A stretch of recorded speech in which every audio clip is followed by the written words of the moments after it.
Pertama Pak Randy, selamat pagi Pak Randy. Selamat pagi Kak. Ya, kemudian juga ada Pak Taufik Indrianto, dia adalah penyuluh pajak ahli muda. Selamat pagi Pak Taufik. Baik, selamat pagi juga. Ya, dan pendengar, mungkin dokumen kita sudah ditandatangani, tapi apakah sudah memenuhi ketentuan biaya materai? Jangan sampai materai hanya dianggap sebagai tempelan semata ya, sebab di balik selembar materai ini terdapat aturan, kemudian juga ada fungsi hukumnya, hingga perkembangan teknologi yang kini memungkinkan masyarakat menggunakan e-materai. Lalu dokumen apa saja yang kemudian wajib dikenai biaya materai? Apakah semua surat perjanjian harus menggunakan materai? Bagaimana kalau misalnya dokumen ini tidak dibubuhi materai, dan bagaimana pula mengenali materai asli agar tidak menjadi korban pemalsuan? Nah, untuk membahasnya sudah bersama kami ada Pak Reni dan juga Pak Taufik. Terima kasih sudah hadir di RRI Surakarta. Ya, Pak Reni, banyak masyarakat yang sering membeli dan menggunakan materai, tapi memang belum memahami apa sih sebenarnya fungsi materai itu, maksud saya. Ya, bisa dijelaskan ini Pak dengan bahasa yang sederhana supaya masyarakat juga lebih mudah paham. Ya, sebetulnya dengan bahasa sederhana, materai itu lebih dipersamakan sebagai label untuk memberikan kepastian hukum atas suatu dokumen gitu kan. Jadi karena dalam istilah dalam konteks perdata seringkali ada perjanjian yang mengikat kedua belah pihak dan suatu saat dapat dimungkinkan itu akan dijadikan alat bukti di pengadilan, maka untuk mendapatkan status kepastian hukum maka diperlukan suatu bentuk pembubuhan. Nah, disitulah dibubuhkan biaya materainya sebagai untuk pelabelannya seperti itu. Iya. Tapi apakah semua dokumen itu mesti harus ada materainya? Tidak, sebetulnya tidak ya. Jadi tujuan utama sebetulnya dari pembubuhan materai ini sendiri ditujukan untuk dokumen-dokumen yang ada kaitannya dengan pembuktian suatu keterangan. Kemudian untuk dokumen yang akan dipakai sebagai barang bukti di pengadilan itu diperlukan.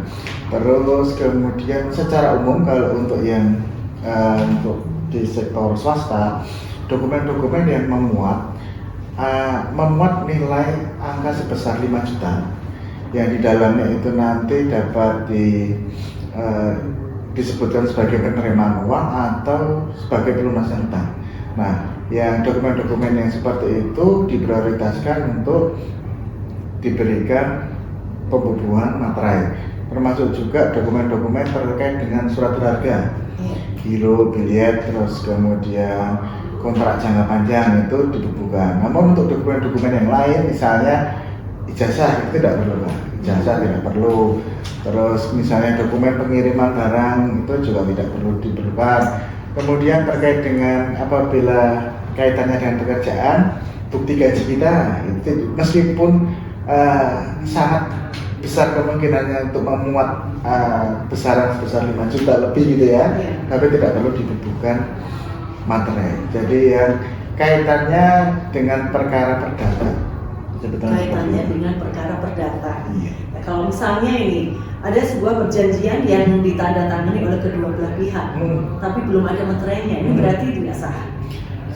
Secara mengikat kedua belah pihak itu sudah mengikat, tapi ketika di mata hukum tidak mempunyai kepastian hukum yang kuat seperti itu.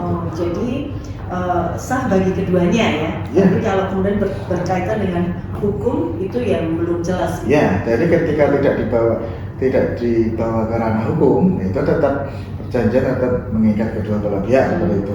Kan yang di situ sebagai pengganti tanda tangan seperti itu. Tapi ketika nanti ternyata ada ketidaksepakatan di kemudian hari antara kedua belah pihak, nah maka disitulah kepastian hukumnya tidak dapat ditemukan lebih kuat yang mana ini seperti itu.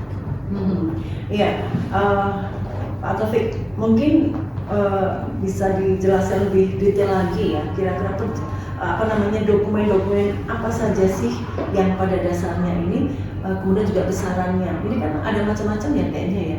Iya, misalnya dokumen ini harus diberi materai dengan harga sekian. Iya, baik Kak. Jadi untuk dokumen yang dulu aturan sebelum Undang-Undang Nomor 10 Tahun 2020 tentang biaya materai, bahwa yang terutang materai itu ada yang 3.000, ada yang 6.000. Nah, untuk yang sekarang ini menurut Undang-Undang Nomor 10 Tahun 2020 dan sudah ada aturan turunannya yaitu PMK 78 Tahun 2024, itu adalah bahwa segala tadi dokumen yang telah disebutkan oleh Mas Randy tadi yang nilainya 5 juta ke atas itu yang terutang materai sebesar Rp10.000. Jadi sekarang tarifnya sama, tidak ada yang 3.000, 6.000, tapi semuanya 10.000. Oke, ya semuanya sekarang 10.000. Semuanya sekarang 10.000. Oke, di bawah itu nggak ada. Kalau misalnya nih kesulitan untuk, kan ada ya di beberapa tempat itu mungkin mencari materai seharga 10.000 susah. Kalau misalnya misalnya ada yang berapa sih sekarang 5.000 ada ya? Nggak ada ya, sudah nggak tercetak ya. Kalau dulu kan masih ada tuh. Jadi kalau ini sebetulnya mungkin case-nya sudah mungkin sangat minim sekali ya Kak, karena kan untuk penerbitan materai baru itu sebetulnya di tahun 2021 itu sudah tidak ada lagi gitu ya. Tapi kalau dulu ketika pada waktu masa peralihan, ketika dibutuhkan pengubuhan materai 10.000 tapi kondisinya tidak ada, itu nanti digantikan dengan materai 6.000 sebanyak 2. Oh bisa ya? Dulu ya. Sekarang hampir tidak ada. Seharusnya dengan terbitnya yang undang-undang materai terbaru kan sudah diatur terkait dengan cara pembuatannya, bentuknya yang baru ya. Jadi dengan masa transisi 2021 ke 2025 ini saya rasa sudah tidak ada lagi kondisi daerah yang sudah tidak ada lagi ya gitu. Yeah. Tapi kalau itu sebetulnya tetap harus menggunakan materai yang terbaru, tapi mungkin 6.002 kalau memang terpaksa kali ini. 6.000 sebenarnya. Kalau baru 6.000 dan 3.000 masih belum bisa. Oh iya, jadi harus lebih ya. Iya. Apalagi kalau misalnya dari 5.002 pas ya. Tapi kan nggak ada. Oke. Nah, kemudian karena mungkin masyarakat juga belum begitu paham atau mungkin sangat berhati-hati gitu ya membuat satu surat perjanjian, misalnya kontrak rumah atau dokumen penting lainnya itu semuanya diberi materai. Iya. Ini lebay ya? Sebetulnya enggak, karena kalau misalnya case untuk misalnya untuk kontrakan itu biasanya yang jadi isu adalah nanti tentang biaya perawatan rumah gitu, kan seperti itu ya. Nah sebetulnya untuk selama memang yang dibutuhkan adalah kepastian hukum, artinya memang perjanjian itu bukan hanya mengikat kedua belah pihak tapi juga di mata hukum sudah disahkan, ya sebetulnya tidak ada salah kan. Mungkin lebih bagus seperti itu, karena ya sebetulnya yang perlu dijaga adalah kalau memang dapat diyakini kedepannya nanti tidak akan menimbulkan keadaan gitu ya yang membutuhkan istilahnya bukti-bukti di persidangan itu ya mungkin tidak terlalu urgent. Tapi ketika ada sesuatu memang akan dimungkinkan ini menjadi suatu masalah, ya tidak ada masalah untuk dibubuhkan dengan materai seperti itu. Nah untuk ini yang bertanggung jawab membayar biaya materai itu siapa ini? Sebetulnya gini, jadi ketika dokumen tersebut dibuat oleh secara sepihak, maka yang terutang biaya materai adalah yang menerima, gitu ya, yang menerima dokumen itu ditujukan. Tapi ketika dokumen tersebut dibuat oleh dua orang, gitu ya, itu ada pilihan. Yang pertama tetap sebagai penerima, yang kedua ditentukan dari masing-masing yang terikat perjanjian, seperti itu. Jadi kalau sepihak, otomatis yang terutang biaya materai adalah si penerima. Tapi kalau dibuat secara bersama-sama, gitu ya, maka bisa penerima, bisa yang ditentukan oleh kedua belah pihak. Meskipun hanya 10.000, iya. Tapi kan kadang-kadang ini juga jadi masalah. Siapa yang harus bertanggung jawab? Gitu. Betul, apalagi kalau jumlahnya banyak ya. Iya. Seperti itu. Kadang-kadang kalau di perusahaan seperti itu tuh ya. Jadi ketika ada kontrak mungkin dalam 1 tahun ada misalnya beberapa kali kan ya dokumen bisa banyak, tapi memang secara umum bagi biomaterai adalah yang mendapatkan hak atas kepastian itulah yang menjadi terutang biomaterai. Oke. Dan sekarang ini seperti tadi Pak Taufik menyampaikan bahwa hanya ada satu tarif tunggal ya 10.000. Iya. Ya, mengapa ini? Iya, jadi tarif tunggal. baik. Jadi ini untuk menyederhanakan gitu ya. Karena memang dulu di masyarakat juga ada sempat kerancuan ataupun pemahaman yang berbeda-beda. Ini yang atas dokumen ini kena meter yang 3.000 atau yang 6.000. Nah sekarang setelah pemerintah melihat keadaan tersebut dan sudah tentunya berkonsultasi dengan DPR, maka ditetapkanlah tarif tunggal yaitu yang 10.000. Dan sekarang pun untuk meterai juga tidak hanya terbatas meterai tempel, ada meterai elektronik ya, yang khusus untuk yang dokumen-dokumen elektronik, karena sekarang juga banyak, ataupun materi lain yang ditetapkan oleh pemerintah, seperti hanya kita mungkin ada di dealer-dealer motor atau mobil yang dia menggunakan materi mesin teraan, itu ada juga. Oke, tapi semuanya sama ya, 10.000 ya? Betul. Oke, bedanya nih meterai tempel tadi yang konvensional ya, kemudian ada e-meterai, terus ada lagi meterai teraan ya. Itu hanya penggunaannya di ini ya? Itu berbeda dari bentuk, kemudian berbeda dari cara pembubuhannya seperti itu. Jadi kalau untuk materai tempel itu kan bentuk yang konvensional, itu kita dapat misalnya kita bisa beli dari kantor pos, kemudian karena materai tersebut sudah punya lapisan yang lem gitu ya itu tinggal dibubuhkan secara utuh gitu, itu yang materai tempel. Kemudian kalau materai e-materai itu lebih kan karena memang ada kebutuhan sekarang sudah bisa menggunakan kemajuan teknologi, maka mungkin ada daerah-daerah yang lebih terjangkau internet daripada pos seperti itu, maka diberlakukan adanya yang e-materai seperti itu. Nah bedanya adalah e-materai itu sebetulnya metodenya adalah kita ada deposit ke entah itu ke akun distributor atau pengecernya gitu ya. Kalau untuk harga distributor pasti sama kan, tetap akan sesuai harga dari materainya. Tapi ketika kita mungkin beli di situs yang dia sebetulnya berstatus sebagai pengecer, itu nanti bisa jadi ada selisih harga antara harga jual dengan harga intrinsik seperti itulah. Bedanya ketika dengan e-materai itu sebetulnya ditujukan untuk dokumen-dokumen elektronik. Jadi dokumen elektronik, karena kalau mau dicetak lagi rasanya ya kita kembali mundur lagi kan, teknologinya memang sudah bisa gitu ya. Jadi tanda-tanda elektronik bisa, maka sekarang untuk membubuhkan e-materai dipandang juga perlu untuk dapat dilakukan di dokumen elektronik. Sedangkan ketika kita bilang terkait dengan misalnya mesin teraan itu lebih ke dibutuhkan kondisi khusus, mesin khusus gitu ya, dan juga memang wajib pajak yang memang sering melakukan pembubuhan materai itu setidaknya dalam 1 bulan itu 1.000 kali.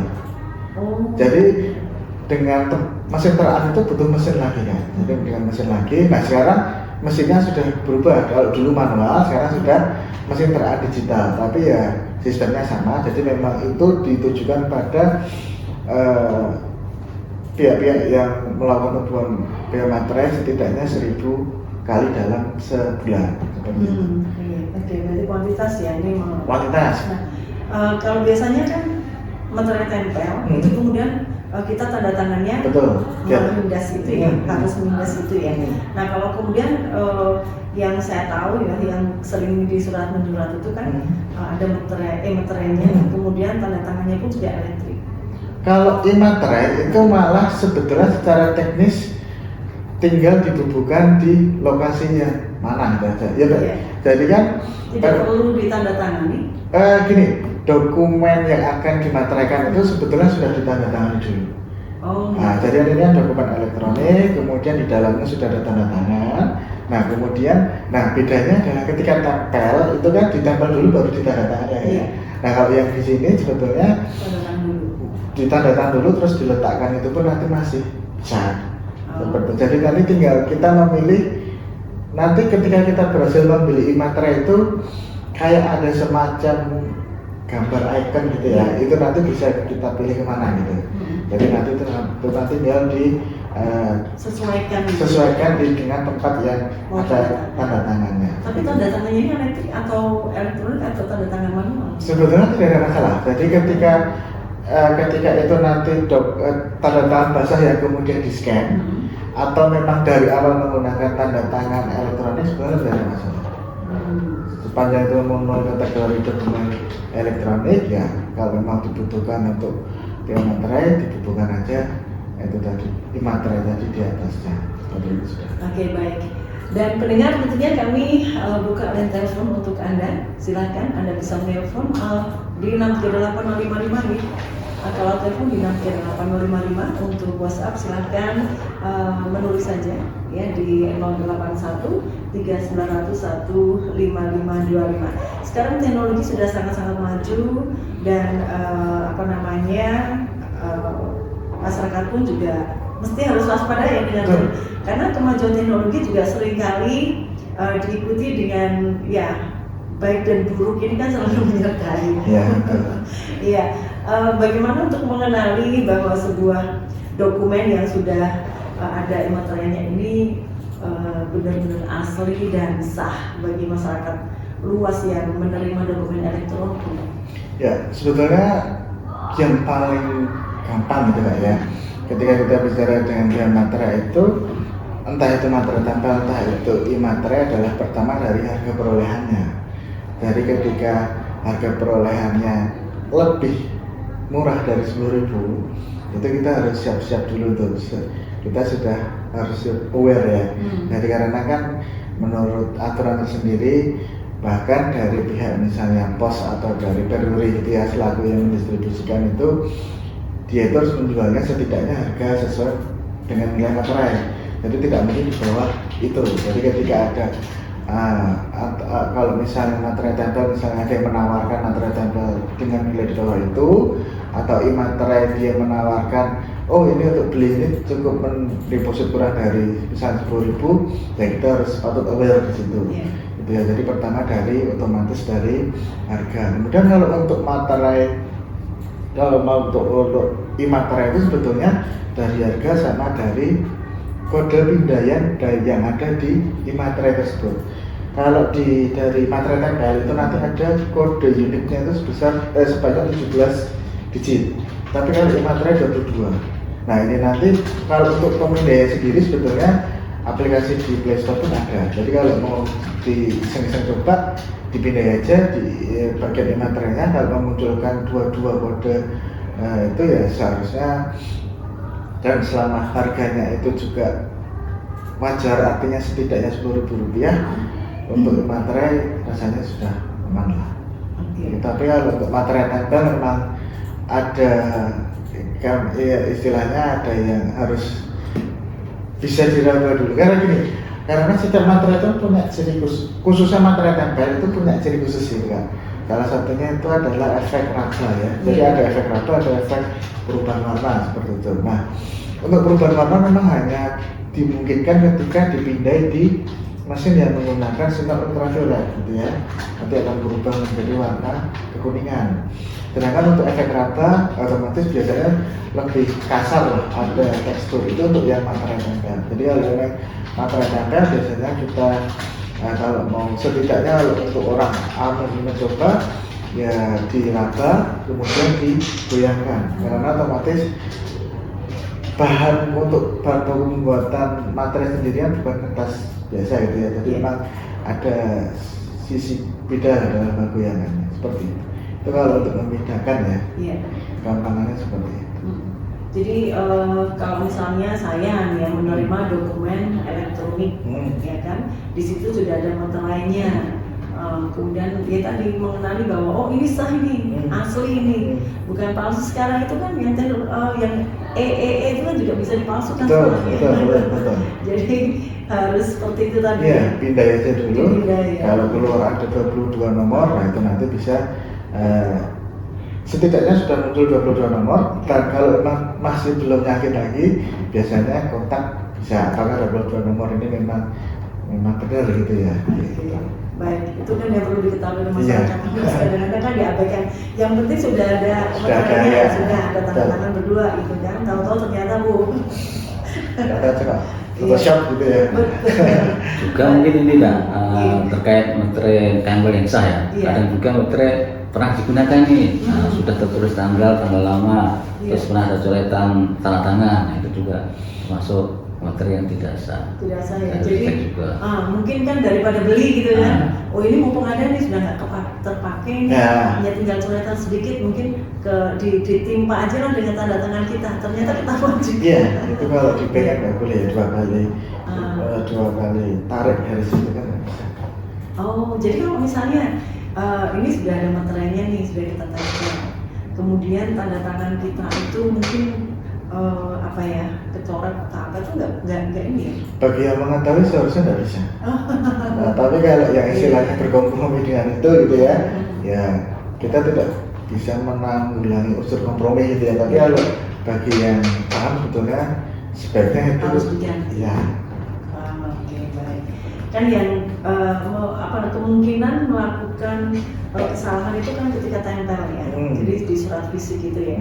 Oke, baik. Pendengar, silakan saya akan break dulu sebentar. Nanti kami akan hadir lagi untuk melanjutkan dialog kita pagi hari ini. Tetap bersama kami, Pro 1 Kanal Informasi dan Inspirasi. Baik pendengar, kita masih berada di obrolan siang bersama kami DJB Jateng 2. Ada Pak Randy, ada Pak Taufik bersama saya di siang hari ini.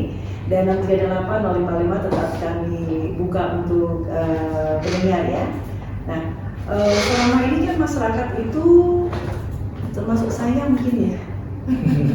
Ini kalau misalnya membuat satu dokumen entah untuk berkas apapun gitu ya, untuk kredit atau untuk perjanjian misalnya, itu kan udah ditempel dikasih meterai. Tapi kita tuh nggak ngerti sebenarnya meterai itu fungsinya apa sih? Kan tadi Pak Rene juga mengatakan bahwa sebenarnya kalau di surat perjanjian tertentu sudah mengikat perjanjian itu ketika ada saksi, ada tanda tangan oleh kedua belah pihak. Nah sebenarnya bagaimana memberikan satu pemahaman kepada masyarakat tentang harus ini tuh satu saat akan sangat penting ketika berurusan dengan pengadilan ataupun urusan dengan apa ya. Selama ini yang sudah diberikan oleh DJG ke masyarakat seperti apa sosialisasinya? Sebetulnya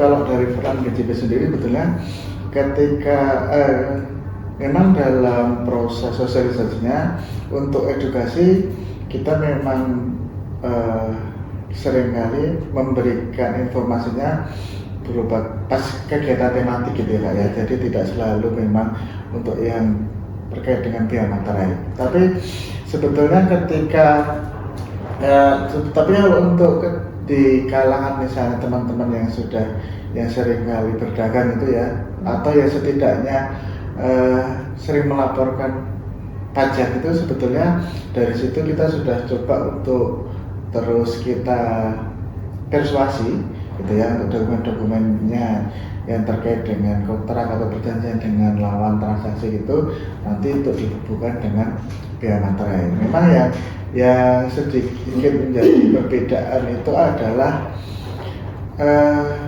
pertimbangannya ke depan Kak. Itu seperti diibaratkan adalah kita mengunci motor ketika di dalam rumah atau tidak.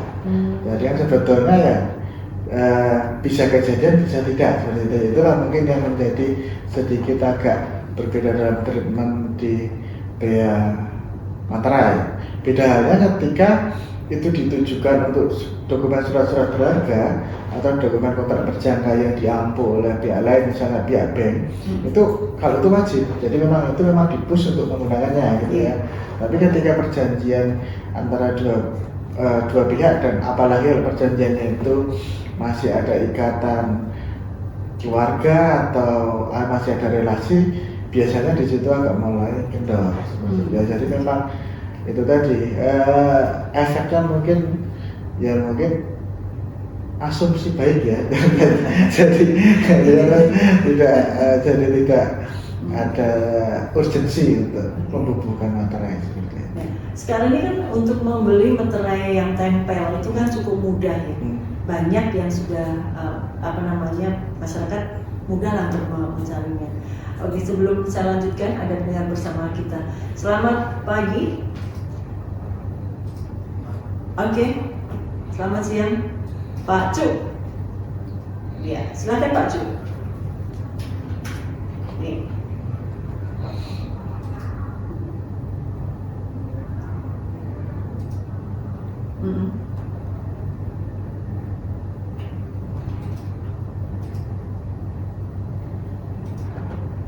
Perkara hukum.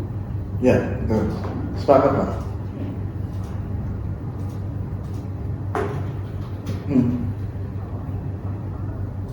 Iya, betul, Pak. Sepakat.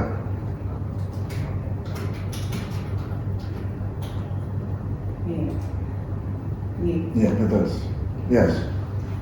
Baik, terima kasih kembali Pak Cu. Iya, Bapak silahkan bisa ditanggapi. Ya, Pak Sofik. sepakat. Memang kalau untuk levelnya surat pernyataan itu memang diwajibkan untuk membubuhkan biaya materai. Ini tadi maksudnya adalah misalnya terkait perjanjian antara saya dan keluarga, gitu ya misalnya. Kayak tadi saya berikan konteks kalau misalnya ada unsur relasi ini seringkali itu jadi kendor karena kita tidak memikirkan efek ke depannya. Tapi ketika itu berbicara tentang surat pernyataan seperti itu, nah itu pasti akan, karena hubungannya pasti akan ada kayak misalnya sertifikat itu pasti akan ada bisa sampai ke bagian-bagian yang lain gitu ya. Jadi memang kalau pernyataan pasti kita sepakat kalau itu memang harus menggunakan materai seperti itu. Oke. Dan mungkin ini Kak, terkait tadi ya bahwa pentingnya materai itu untuk pendengar sekalian untuk pemirsa, selain tadi menurut Mas Randy terkait dengan nanti perkara hukum perdata, karena di undang-undang tadi disebutkan bahwa dokumen tersebut itu memang terutang harus ada ditempel materai itu. Jadi ketika nanti ternyata ada dokumen banyak dan ternyata itu tidak dibubuhkan materai, dan ketika itu sudah ada pengawasan dari pajak dan ditemukan data itu harus dibubuhkan materai, maka nanti juga akan ditagihkan. Oke. Baik. Saya lanjutkan pertanyaan saya sambil menanti pendengar yang lain ya, Pak Randy juga Pak Taufik. Nah, kalau sekarang ini kan cukup mudah tadi ya membeli materai ya di toko-toko di masyarakat kita. Nah, kalau misalnya nih tanpa sengaja mendapatkan materai yang palsu, kemudian sudah terlanjur ditempel, kemudian sudah sama-sama nggak tahu nih, sama-sama nggak tahu. Nah, itu apa yang kemudian diketahui bahwa itu ternyata palsu, apa dia harus dilakukan? Sebetulnya itu nanti masuk dalam ranah pematerian kemudian. Jadi itu memang untuk dalam hal memang tapi begini, jadi biasanya yang mengetahui palsu atau tidak itu biasanya yang melakukan verifikasi dokumen. Ketika memang dapat dipastikan materinya ini palsu gitu ya, otomatis kan sebetulnya pembubuhannya tidak sah gitu. Nah itu sebetulnya dibubuhkan kembali itu bisa juga dilakukan dengan itu namanya pematerian kemudian seperti itu. Jadi bisa diganti ya? Bisa diganti. Bisa diganti asal tahu oh ternyata ini palsu. Kan tadi disampaikan juga salah satunya adalah ketika harganya gitu. Tapi memang ada ya di masyarakat kita. Kalau korporasi yang memang seringkali butuh, jadi kan nggak artinya tadi yang ditemukan materai palsu. Ada. Oh. Ada. Gitu. Jadi memang menyasar. Jadi kan gini Kak, penanggung biaya materai kan sebetulnya tadi disebutkan di awal memang si penerima dokumen gitu ya. Tapi terkadang di lapangan kan ada yang sudah semua lah gitu ya. Nah terkadang untuk mengakali biayanya tadi gitu ya, ini yang masih jadi pangsa dari para pembuat materai palsu nih. Jadi ditawarkanlah materai palsu dengan harga lebih murah dari biasanya seperti itu. Jadi memang ya terkadang kita memberikan cas biaya materai gitu ya kepada penerima dokumennya karena tidak lazim ya gitu. Jadi kan tergantung yang membutuhkan siapa. Nah disitulah ada celah-celah untuk masih adanya sindikat ya pembuat materai palsu. Oke, kalau begitu di mana nih masyarakat sebaiknya membeli materai ini biar terjaga keasliannya? Sebetulnya untuk yang dijadikan dalam hal materai tempel, distribusi utamanya itu dipegang oleh PT Pos. Jadi ketika masyarakat dalam konteks ini betul-betul membutuhkan yang sudah tidak perlu dipegangkan lagi gitu ya, maka belilah di kantor pos karena pemegang distribusinya adalah di PT Pos. Seperti itu yang paling istilahnya tiarnya paling tinggi lah memang dari PT Pos. Oke, kalau belinya di PT Pos tetap harganya sama, tetap sama ya. Oke, baik. Jadi lebih amannya pendengar ya membelinya di tidak menutup kemungkinan di beberapa toko itu juga menyediakan yang asli sebenarnya. Iya, sebetulnya cuma harganya mungkin lebih. Biasanya akan lebih karena di level pengecer mungkin ada ambil sedikit untung di situ gitu ya. 1.000 atau 2.000 gitu ya. Tapi kalau mau yang harganya sama dan sudah pasti ya dari PT Pos. Itu karena distribusi tunggalnya dari PT Pos. Untuk pengawasan peredaran materai ini siapa yang bertanggung jawab? Yang bertanggung jawab antara pembuat, distribusi sama DJPR. Jadi kan untuk alurnya sendiri, pembuat dalam hal itu materai tempel atau materai elektrik atau e-materai itu kan pembuatnya adalah dari Peruri. Nah, jadi dari Peruri, kemudian nanti untuk distribusinya, distribusi materai tempel dari PT Pos, sedangkan untuk distribusi e-materai itu menggunakan sistem digital dari Peruri. Nah, nanti dalam pengawasannya baik dari Peruri atau PT Pos itu nanti tetap akan mengirimkan laporan ke DJP. Berapa yang diterbitkan, kemudian berapa yang ditebus itu nanti akan terus dilaporkan ke DJP seperti itu. Jadi ketika nanti ditemukan anomali, kenapa dari laporan global segini ternyata ada temuan kok ada dokumen yang istilahnya penggunaannya sudah lebih dari ini, maka nanti akan muncul trigger-trigger kalau memang ternyata bisa jadi ada penerbitan materai-materai yang tidak sebenarnya. Oke, baik Pak Taufik, dari berbagai yang sudah kita perbincangkan ini ada hal-hal penting yang harus diingat oleh masyarakat mungkin sebelum menggunakan materai ini. Iya, tentu saja kami berpesan ke masyarakat ketika akan membuat sebuah dokumen yang itu adalah tadi berkaitan dengan nanti ada efek di hukum perdata ataupun nanti jadi bukti di pengadilan seperti akta perjanjian, surat pernyataan dan sebagainya, maka jangan lupa itu nanti membutuhkan materai tempel atau materai ketika itu elektronik, dan pastikan bahwa materai yang digunakan adalah materai yang sah. Itu tadi diterbitkan oleh Peruri, bisa didapatkan di sekitar kantor pos ataupun yang lainnya, dan ketika mendapat itu tadi dirasakan oleh Mas Randy, diraba kemudian dicek warnanya itu sudah bisa untuk memberikan kita rasa aman itu. Gitu ya. Jadi memang ada ada tipsnya juga ya untuk mengetahui itu kalau yang tempel ya. Oke.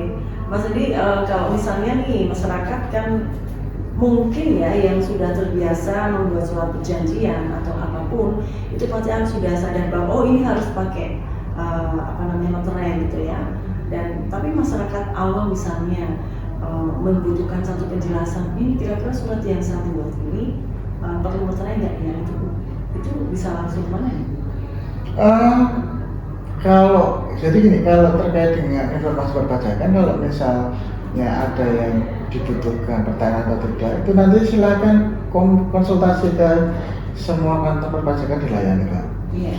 Dan untuk salurannya sendiri yang selain hadir dengan melalui saluran helpdesk, untuk terutama kalau untuk konsultasi online gitu ya, itu yang sering digunakan itu WA, itu nanti semuanya sudah tersedia di IG masing-masing kantor pajak. Jadi untuk informasi teman-teman mungkin dari penggemar, IG kantor pajak itu secara resmi itu nanti penamaannya nanti menggunakan kata-kata pajak dulu Kak. Pajak misalnya di kami misalkan Jateng 2, nanti penamaan IG-nya itu nanti pajak Jateng 2 gitu ya, itu nanti dan ada apa namanya, ada verifikasinya yang berwarna biru. Jadi nanti ketika ada yang mau dibutuhkan, kalau memang bisa ke kantor silakan kembali ke kantor. Ketika memang butuh konsultasi melalui saluran WA, tentunya nomor WA kami pun yang sudah terverifikasi semua kan, jadi tidak ada yang masih belum ada verifikasi, dan nomor WA itu yang digunakan yang harus ada sesuai dengan yang ada di alamat IG kantor. Karena metode salah satunya di situ. Nah, silakan dikonsultasikan. Kira-kira memang betul. Sebetulnya kalau memang kalau memang perjanjiannya ya paling bagus sebetulnya memang harus dibuatkan saja, dan kan toh nilainya juga tidak terlalu tinggi karena ya 10.000 dan bisa didapat. Jadi kalau memang itu ya anjurannya ya gunakan aja lah, karena ya apapun ceritanya yang namanya perjanjian terkadang ada sangat dimungkinkan misalnya salah satu pihak ataupun misalnya yang waktu mengikatkan diri ternyata setelahnya sudah berbeda orangnya atau nanti kuasanya lah, sudah mungkin paling bagus memang karena memang dokumennya pun jadi objek biaya materai, bukan aja biaya materainya. Iya. Pernahkah terjadi ketika ini surat perjanjian ya awalnya tadi karena saling percaya, sudah nggak perlu pakai materai, toh ada 3 pihak di situ, ada pihak 1, pihak 2 dan saksi ya. Nah, kemudian satu saat terjadi satu persoalan sengketa, apa yang bisa dilakukan? Apakah bisa diulang kembali membuat surat perjanjian kemudian di situ baru dipakai materai atau bagaimana? Mungkin atau baik. Sebetulnya ketika sudah ada case seperti itu, maka secara kemungkinan pun tidak mungkin akan dibuat perjanjian kembali, karena kan sudah bersengketa ceritanya kan gitu ya. Nah, dan ketika sudah bersengketa, ketika akan diajukan sebagai alat bukti, misalnya kita masukkan ke ranah pengadilan pun ya sudah tidak akan menjadi lebih kuat dari apapun karena ya tidak bermaterai tadi.